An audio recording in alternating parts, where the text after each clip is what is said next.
지난 시간에 살펴본 바와 같이 나홈서는 당대 최강국인 아수르, 그것도 100년 전성기를 구가하고 있으며 그 전성기의 상징과도 같은 도시 아수르의 수도 니느웨를 향하여 멸망 니느웨라는 말씀으로 시작합니다. 이 니느웨 아수르를 향한 멸망의 예언을 선포하는 예언자 나홈은 그 이름의 뜻이 충만한 위로입니다. 대단한 아이러니이며 또 하나님의 유머 센스를 엿볼 수 있는 대목입니다. 하필이면 충만한 위로라는 뜻을 이름으로 가진 자를 택해서 니느웨 아수르의 멸망을 선포하고 또 저주와 심판과 조롱까지 더한 메시지를 선포하게 했기 때문입니다. 물론 이 나홈이 선포한 모든 말씀들, 나홈서에 기록된 모든 내용들이 남유다 백성들에게, 하나님의 백성인 남유다 백성에게는 큰 아주 충만한 위로가 되기는 했을 것입니다. 그러나 그것이 위로가 된 것은 다만 그 내용이 아수르의 멸망을 말하고 아수르의 멸망을 약속했기 때문만은 아닙니다. 물론 그 사실이, 이 나홈이 선포한 그 말씀들이 남유다 백성들에게 어떤 희망이 되고 정말 어떤 위로가 되기는 했을 것입니다. 왜냐하면 이 아수르는 100여 년 전에 동족인 남유다의 동족인 북이스라엘을 멸망시킨 나라이며 그때로부터 100여 년간 남유다를 아주 못살게 굴고 괴롭힌 나라였기 때문입니다. 100년을 남유다 백성들로 하여금 곤고하고 굶주린 날들이 되게 만든, 환난과 흑암과 고통의 흑암으로 가득한 날이 되게 만든 나라이기 때문입니다. 그 나라가 멸망할 것이라고 하니 어떤 희망이 생기고 위로가 되기는 했을 것입니다. 그러나 그런 희망과 그런 위로는 본질적인 위로일 수 없을 것이며, 하나님은 그 정도 얄팍한 다른 이방 나라 멸망시키면서 저거 봐라, 너네 기분 좋지 않냐, 위로가 되지 않냐, 그렇게 하시는 그런 얕은 수의 위로를 주는 그 정도에 그치는 하나님이 아니기 때문입니다. 하나님은 그것보다 더 본질적이고 보다 더 근원적인 위로를 주실 수 있는 하나님이요, 말 그대로 나온 그 말 그대로 충만한 위로를 주신 하나님이기 때문입니다. 실제로 그리고 남유다 백성들은 그 충만한 위로를 받았을 것인데요, 그 충만한 위로가 오늘 본문에서 발견되어야 합니다. 발견되어야 한다고 말하는 것은 그렇게 보기가 쉽지 않기 때문인데요, 오늘 본문은 대단히 부정적인 표현들로 가득합니다. 질투, 보복, 분노, 진노, 진멸, 이런 표현들이 오늘 본문의 처음부터 끝까지 곳곳에 산재되어 있습니다. 좋으신 하나님, 사랑의 하나님, 그 용서의 하나님, 자비의 하나님에 익숙한 기독교인들로서는 당혹할 만한 내용인데요. 왜냐하면 그런 부정적인 표현들의 주체가 전부 다 하나님이기 때문입니다. 아마도 그런 탓에 많은 신학자들과 목사들이 이 나홈서를 외면해 왔는지도 모르겠습니다. 그리고 보다 더 당혹스러운 것은 그런 부정적인 표현들 사이사이에 긍정적인 모습의 하나님의 모습이, 좋으신 하나님을 묘사하는 표현이 들어가 있기 때문입니다. 대단히 부정적인 표현 그리고 긍정적인 표현, 양극단에 있는 동의서에서 문구처럼 대단히 상반되는 개념이 어떻게 한 하나님이겠는가라는 것을 묶어내는 것이 오늘 본문의 최대 관건인 셈입니다. 쉬운 방법이 있죠. 이것은 오늘 본문에서 좋으신 하나님으로 묘사된 그 하나님이 실제로 그렇게 하셨다, 오래 참으셨다, 그리고 하나님은 좋은 하나님 하셨다, 아수르를 향하여 충분히 하나님은 참으셨고 좋은 하나님 하셨다, 100년 전에는 선지자, 예언자 요나를 보내서 회개하기도 하셨다, 바로 멸망시키지 않고 회개하자 살게 하셨다, 용서하셨다, 얼마나 좋으시냐, 오래 참으셨냐, 그런데 더 이상 못 봐주겠다 하시는 것이다. 그래서 질투하시는 하나님, 보복하시는 하나님, 진노하시는 하나님, 분노하시는 하나님, 진멸하시는 하나님이 되기로 하셔서 아수르를 니누에를 멸망시키려고 하는 것이다 라고 보는 것입니다. 대단히 표면적으로 보는 것이죠. 물론 이 부분을 완전히 외면할 수는 없습니다. 실제로 하나님이 아수르를 향하여 오래 참으시기도 하셨습니다. 이 나홈이 이 말씀을 선포하는 이 시점에 아수르라는 나라가 세워진 지 거의 1000년 세월이 지난 시점이고요. 짧게는 100년을 전성기를 구가하고 있는 상황이기 때문입니다. 정말 하나님이 오래 참으셨죠. 그러다가 그 오래 참으면서 막 그 분노, 진노 막 꾹꾹 눌러 참으시다가 더는 못 참아서 빵 터진 것 같이 보기가 쉽습니다. 그러나 그렇지가 않다는 것입니다. 그런 것으로 이 하나님의 백성들에게 위로를 주는 그런 하나님은 아니라는 것입니다. 보다 더 근원적인, 보다 더 근본적인 위로를, 보다 더 충만한 위로를 이 본문이 담고 있는데요. 그 위로를 다 보려면 오늘 본문의 구조를 먼저 살펴볼 필요가 있습니다. 오늘 본문은 크게 세 단락으로, 세 부분으로 나눌 수가 있는데요. 하나는 2절과 3절 전반부입니다. 그게 첫 번째 단락입니다. 3절 전반부라 하면 여호와는 노하기를 더디하시며 권능이 크시며 벌받을 자를 결코 내버려 두지 아니하시느니라 까지입니다. 이렇게 2절 전체와 3절이 첫 번째 단락입니다. 그리고 두 번째 단락은 여호와의 길은 부터 시작하여 5절 끝까지입니다. 이게 두 번째 단락이고 마지막 단락은 6절, 7절, 8절입니다. 그렇게 각 단락을 A, B, C라고 놓고 보면은 찬찬히 보면은 A랑 C가 그 내용이 대단히 유사하고 구조 또한 똑같다는 사실을 알 수가 있습니다. 그러니까 A와 C가 내용도 유사하고 구조도 똑같으니까 C를 A-라고 해도 좋을 것입니다. 그러니까 오늘 본문의 전체 구조는 A, B, A-의 구조를 갖습니다. 우리 마가복음 보면서 많이 살펴봤던 구조이죠. 히브리인들에게 대단히 익숙한 입체적인 구조입니다. 그래서 처음과 마지막이 같은 내용이어서 하나의 큰 테두리를 이루고 그 안에 다른 내용이지만 사실은 연결된 이 큰 테두리를 이루는 내용을 바탕으로 삼아 이것으로 연결되어서 보다 더 강조되는, 보다 더 확장되는 개념을 가진다는 것을 보여주는 구조라고 했죠. 그래서 이 첫 번째 단락과 마지막 단락이 같은 내용을 가져서 테두리를 이루면서 3절 후반부터 4절, 5절에 담긴 내용을 강조하고 보다 더 자세하게 설명해 준다는 것을 우리가 알 수 있을 것입니다. 그 부분은 다음 주에 살펴볼 것입니다. 왜냐하면 이 큰 테두리를 이루는 내용을 좀 깊이 살펴볼 필요가 있기 때문입니다. 이 부분에 대한 이해가 선결되어야 3절 후반부터 4절과 5절에 담긴 내용을 보다 더 자세하게, 보다 더 깊이 있게 이해할 수 있기 때문입니다. 그런데 이 첫 번째 단락과 마지막 단락이 내용도 유사하고 구조도 똑같다고 그랬죠. 어떤 면에서 그런지 지금 보겠습니다. 먼저 첫 번째 단락인 2절과 3절 전반부인데요. 이거는 2절과 3절 그 전반부가 다시 두 개로 나눠지면서 어떤 구조를 이룹니다. 2절은 내용이 전부 다 보복하시는 하나님과 관련이 되어 있습니다. 보복이라는 단어가 2절에 3번이나 등장을 하죠. 보복하시는 하나님이라는 내용이 나오다가 3절에서 갑자기 여호와는 노하기를 더디하시며 권능이 크시며 라는 전혀 상반된 내용이, 좋으신 하나님, 은총을 베푸시는 하나님에 관한 내용이 등장합니다. 그러다가 다시 갑자기 급격하게 변하죠. 벌받을 자를 결코 내버려 두지 아니하시느니라.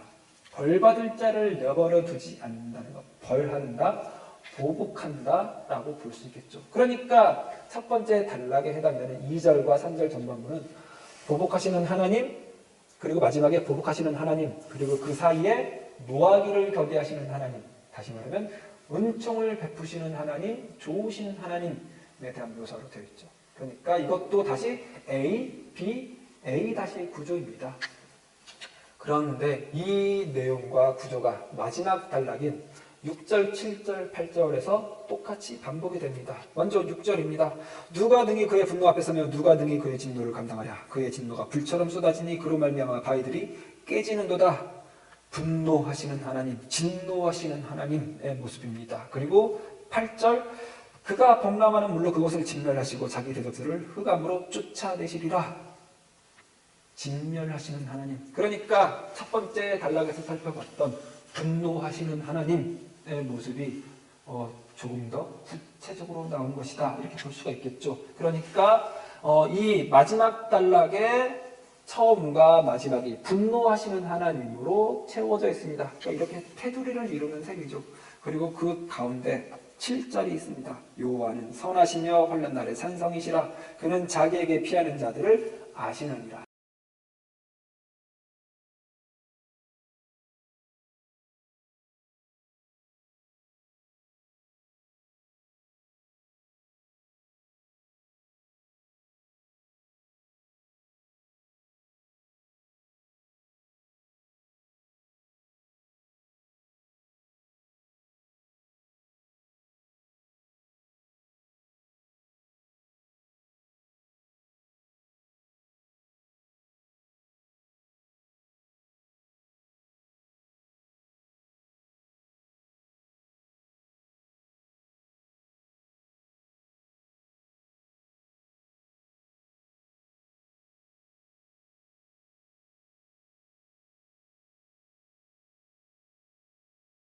이렇게 다시 한번 선하신 하나님, 은총을 베푸시는 하나님이 보복하시는 하나님들 사이에 끼어 있다는 것입니다. 그러니까 보복하시는 하나님이라는 큰 틀 안에 좋으신 하나님, 선하신 하나님, 오래 참으시는 하나님, 권능의 하나님, 피난처가 되어주시고 자기에게 피할 자를 알아주시는 하나님, 은총과 은혜를 베푸시는 하나님의 모습이 담겨 있다는 것입니다. 그러니까 지금 나온 이 2절부터 8절까지 해당하는 그의 시를 통하여, 그의 예언의 선포를 통하여 하나님의 질투하신, 보복하신, 진노하신, 분노하신, 진멸하심은 사실은 좋으신 하나님, 오래 참으시는 하나님, 피난처가 되어주시는 하나님, 자기 백성을 돌보시는 하나님, 은총을 베푸시는 하나님의 모습이다. 그러니까 그 모든 것에는 하나님의 선하심과 좋으심이 담겨있고 그 하나님의 선하시며 좋으신 의도가 담겨있다고 선언한 것입니다. 그래서 이 말씀이 남유다 백성들에게 큰 충만한 위로가 되었다는 것입니다. 아직 어떤 면에서 그게 위로라고 하는지 와닿지가 않죠. 이 이해를 위해서는 질투하시는 하나님에 대한 이해가 필요한데요. 질투하시는 하나님은 성경이 소개하는 여러 하나님의 이름 가운데 하나입니다. 구약에서 소개되는 가장 큰 특징 가운데 하나가 바로 질투하시는 하나님입니다. 그런데 질투는 늘 언제나 사랑하는 관계 속에서 성립되는 개념이죠. 그러니까 질투하시는 하나님, 그렇게 하나님의 이름이 지어진 것은 하나님이 그 지으신 백성들, 그 택하신 백성들 혹은 그 창조하신 인간들을 향하여 가지신 계획과 목적까지 연결되는 개념입니다. 하나님은 인간을 지으시면서 그 인간과 더불어 깊은 사랑의 교제를 나누기를, 깊은 사랑의 관계까지 나아갈 계획과 목적을 가지셨다고 그랬죠. 그런데 이 사랑은 늘 언제나 자발성을 전제하죠. 자발성이 없으면 사랑이 성립될 수가 없기 때문입니다. 강요된 사랑은 사랑이 아니라 굴복이며 굴종이라고 그랬죠. 그러나 하나님은 굴복과 굴종을 원하는 것이 아니라 자발적 선택에 의한 사랑을 원하신다고 그랬죠. 그래서 하나님은 인간에게 자발성을, 자유를 주셨습니다. 그런데 인간은 자유를 잘못 발휘해서 하나님을 외면하고 하나님을 거절하고 거부하고 자기 스스로 하나님이 될 길을 택했다고 그랬죠. 첫 번째 사람 아담이 한 선택이며 그 아담이 한 선택은 다만 아담만 한 선택이 아니라 그 아담의 뒤를 이어 태어난 모든 아담의 후손들이 반복적으로 행하는 선택입니다. 우리 가운데 어느 누구 하나 그 아담의 선택으로부터 자유로운 자가 없습니다. 다만 아담만 한 선택이 아니라 우리 모두가 한 선택이라고요. 모두가 다 하나님 두기를 싫어하고 하나님 아닌 것을 하나님 삼으려고 하고 보다도 본질적으로 자기 스스로 하나님이 되기를 원하는 선택을 계속 매 순간 해오고 있다는 것입니다. 그래서 하나님 두기를 싫어하는 자들, 자기 스스로 하나님이 되려고 하는 자들, 그래서 자기 스스로 하나님이 되었다고 하는 자들은 당연히 참 하나님이 필요가 없고 참 하나님을 신뢰하고 의지할 필요도 없고 당연히 참 하나님과 사랑의 관계를 나눌 수가 없겠죠. 그 관계까지 갈 수가 없겠죠. 그러니까 하나님의 그 태초에 가지셨던 계획과 목적이 좌절되는 것 같고 자기 가슴 같고 막힌 것 같겠죠. 그러나 하나님은 질투하시는 하나님입니다. 당신의 사랑을 전하고 사랑을 받아내시겠다는 하나님입니다. 그래서 하나님이 그 막힌 것을 좌절하지 않고 뚫어내겠다, 이겨내겠다, 당신의 계획과 목적을 마침내는 이루고 마시겠다 고 하는 것입니다. 그래서 질투하시는 하나님은 늘 그 목적과 계획을 실행하기 위해서 성취하기 위해서 열심히 일하시는 하나님의 열심이라는 개념과 연결이 됩니다. 그래서 다시 이 하나님의 열심은 보복하시는 하나님으로 연결이 되는데요. 이 보복하시는 하나님이라는 말은 아주 보다 더 잘 이해할 필요가 있는데요. 우리말 성경에는 보복하시는 하나님으로 이렇게 많이 번역이 되었죠. 2절입니다. 여호와는 질투하시며 보복하시는 하나님이시니라. 여호와는 보복하시며 진노하시되 자기를 거스르는 자에게, 여호와는 보복하시며 자기를 대적하는 자에게 진노를 품으시며, 이렇게 지금 보복하시는 하나님 혹은 여호와는 보복하시며 이렇게 번역이 되었죠. 그런데 지금 이 2절 말씀을 보다 더 히브리 원문에 가깝게, 보다 더 나움의 그 시가 가진 의도를 반영해서 번역을 하면 이렇게 번역하면 더 좋습니다. 보복하시는 분은 하나님이시다. 보복하시는 분은 여호와시다. 이렇게 번역하는 것이 조금 더 그 나움의 의도에 충실한 번역이라고 할 수 있는데요. 보복하시는 분은 하나님, 보복하시는 분은 여호와시다. 이 말은 보복하시는 분은, 보복할 수 있는 분은, 보복하시는 분은 오직 하나님밖에 없다, 여호와밖에 없다라는 뜻입니다. 그러니까 보복은 아무나 할 수 있는 게 아니라는 뜻입니다. 어라? 우리는 복수 잘하는데 인간은 복수를 아주 잘하죠. 인간의 역사는 복수의 역사라고 해도 좋을 것입니다. 일일 드라마의 최고 주제는, 최고 테마는 복수이죠. 그 복수, 마지막 몇 회에 걸쳐서 되는 그 복수 보자고 100회에 달하는 분량을, 그 고구마 꾹꾹 눌러 먹은 것 같은 그 기분을 참으면서 보잖아요. 복수, 인간이 잘하는 것인데 그게 하나님만 할 수 있는 것이라고, 그런 생각 충분히 들만할 것입니다. 그러나 인간이 하는 복수, 세상이 알고 있는 복수, 세상이 말하는 복수, 세상이 격려하는 복수, 그 복수는 하나님이 말하는, 하나님만 하실 수 있다고 말하는 그 보복과는 질적으로 완전히 다릅니다. 그러니까 세상이 말하는 복수는 하나님께만 속한 그 보복을 흉내만 내는 것입니다. 세상은 늘 하나님 걸 흉내만 낼 수밖에 없는데요. 그 본질을 알지도 못하고 그 내용을 가지지도 못하기 때문입니다. 복수도 마찬가지입니다. 그러니까 지금 이 말씀 읽으면서 보복하시는 하나님, 여호와는 보복하시며 할 때 우리가 피상적으로 들고 있는, 우리가 알고 있는 그 복수를 하나님이 하시려나, 하나님이 꾹꾹 참고 있다가 그냥 확 쓸어버리려나, 그렇게 받아들이면 안 된다는 것입니다. 보복하시는 분은 하나님뿐이다. 보복하시는 분은 여호와뿐이다. 보복은 오직 여호와 하나님만 할 수 있는 것이다 라고 선언하는 것입니다. 그런데 이 보복하시는 하나님이 하시는 보복은 어떤 것이냐면 이 보복하시는 하나님이 질투하시는 하나님과 연결이 되어 있죠. 하나님이 질투를 하시는 상황입니다. 어떤 상황이요? 사람이, 인간이, 그 백성이 하나님 아닌 것을 하나님 삼아 자기 스스로 하나님이 된 그 상황에 하나님이 질투하시는데요. 그 하나님 아닌 것을 하나님 삼은 상황, 자기가 하나님을 삼은 상황은 성경이 선언하는 죄의 출발점입니다. 죄의 근원입니다. 십계명에 가장 잘 드러나 있는데요. 십계명 첫 번째 계명, 너는 나 외에 다른 신을 두지 말라. 이 계명을 지키지 못하면 나머지 다른 계명, 9계명을 자동적으로 다 지킬 수 없다고 그랬죠. 뒷부분에 있는 인간들을 향한 계명들만 봐도 충분히 드러납니다. 하나님 외에 다른 신을 둔 자, 자기 스스로 하나님이 된 자, 하나님 아닌 다른 것을 신으로 둔 자는 부모를 공경할 수가 없습니다.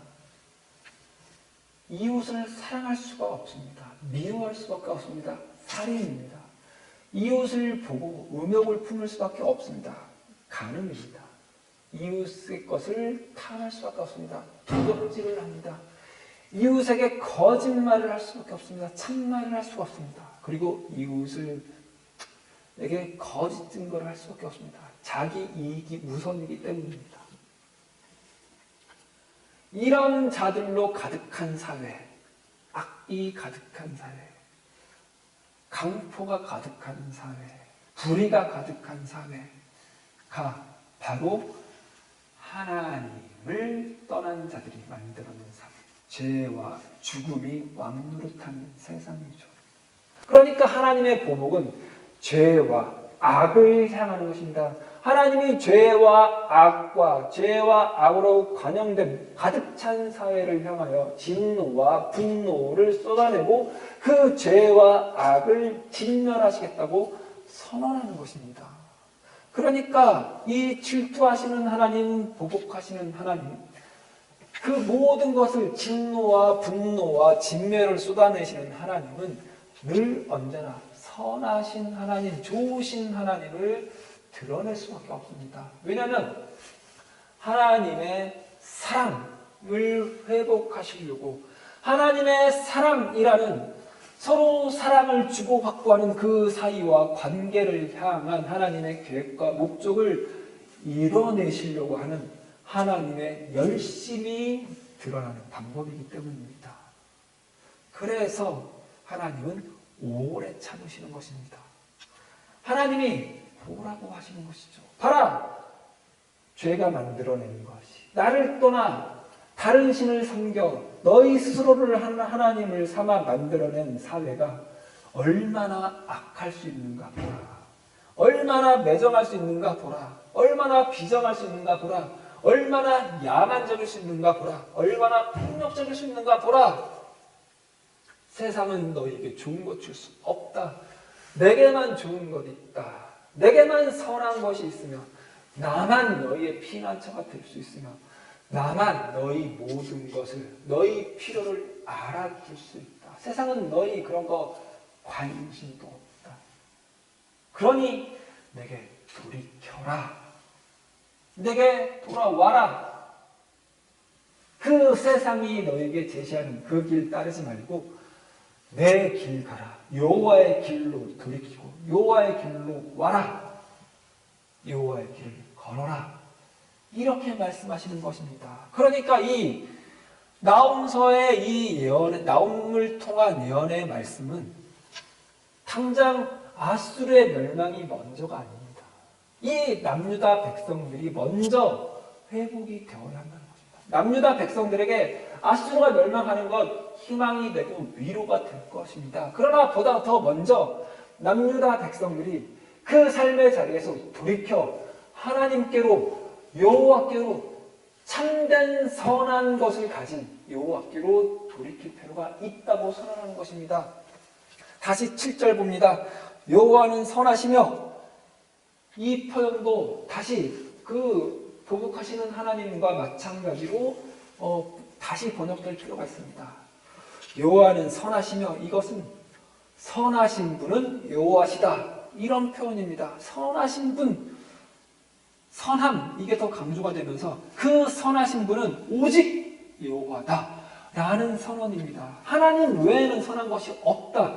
하나님 외에는 선한 것이 나올 수 없다라는 선언입니다. 그러니 하나님께 돌아가야 한다. 그리고 하나님께 돌아가면 오래 참으시는 하나님이 그 모든 선함을 너에게 주실 것이다. 그 선함은 어떤 것까지 확장이 되냐면요.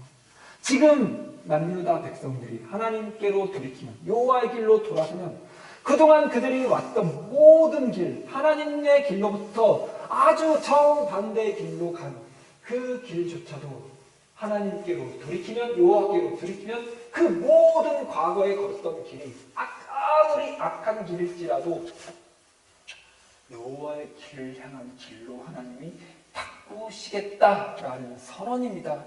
하나님은 그 정도로 오래 참으시는 선하신 분입니다. 예수 그리스도이죠. 예수 그리스도의 생애이며 예수 그리스도의 십자가입니다. 그 하나님이, 그 예수를 보내신 하나님이 충만한 위로 나음을 보낸 남유다 백성들에게, 그리고 그 믿음의 후손인 우리들에게 말씀하시고 있다는 것 놓치지 말아야 합니다. 그래야 우리는 우리의 모든 삶을 통치하시고 우리의 모든 삶 가운데 하나님이 되셔서 우리의 목자가 되시는 하나님, 그래서 하나님 한 분만으로 충분하다고 말하게 하시는 하나님, 하나님이 나의 목자 되시니 내게 부족함이 없다고 말하게 하시는 하나님을 섬기는 그 하나님의 백성이 될 것입니다. 그리고 그 모든 일상이 하나님이 다스리는 것 같지 않은 삶의 순간일지라도, 그런 것들로 점철될 순간일지라도, 지금 이 남유다 백성들처럼 길고 긴 시간을 힘들게 고난 가운데 살지라도 하나님이 나를 인도하시며 나를 이끄시는 목자가 되셔서 내가 부족함 없이 살고 있다고 알게 되고 고백하게 되는 그 인생을 살게 될 것입니다. 그리고 때론 하나님을 향한 원망을 가지고, 때론 하나님께 실망하고 좌절하고 낭망할지라도 그 모든 과정이 진짜 하나님을 향하여 찾아가는 과정, 진짜 하나님을 향하여 사랑하고 사랑하는 사랑의 고백을 하게 하는 그 과정이 하나님의 길로 가게 하는 과정이 되게 할 것입니다. 하나님만 의지할 때 말이죠. 이렇게 하나님을 의지하고 하나님 한 분으로 만족하며 하나님 감사합니다, 하나님 사랑합니다 라고 말하면서 우리 모든 인생의 순간을 하나님이 개입하시고 간섭하신다고 고백하며 인정하며, 그래서 우리 모든 인생의 순간이 신앙생활이 되게 하는데 능한, 그래서 좋으신 하나님 닮아서 우리도 좋은 하나님의 자녀, 좋은 하나님의 백성으로 사는데 능한 우리 인생교회 성도님들 되시기 바랍니다. 기도하시겠습니다. 하나님 감사합니다. 하나님, 우리를 향하여 질투하시는 하나님, 우리를 회복하기 위해서 보복하시는 하나님, 그런데 우리에게 오래 참으시면서 우리에게 모든 선한 것을 주시는 하나님, 생명을 나눠주시는 하나님, 진리를 나눠주시는 하나님, 그리고 그 하나님을 알아가도록 하루하루, 그리고 그 하루하루를 더불어 채우는 소중한 가족과 우리 교우들과 우리 이웃들을 주시는 하나님, 우리의 삶 가운데 그 모든 것을 누리게 하여 주시옵소서. 하나님의 선물로 받게 하시고 하나님의 충만한 위로로 받을 수 있는 우리가 되게 하여 주시옵소서. 하나님 감사합니다. 사랑합니다. 이 고백을 오직 하나님을 신뢰하며 하나님 한 분을 만족함으로 말미암아 늘 매 순간 하나님을 향하여 드릴 수 있는 우리가 되게 도와주시옵소서. 감사드리며 예수님 이름으로 기도드렸습니다. 아멘.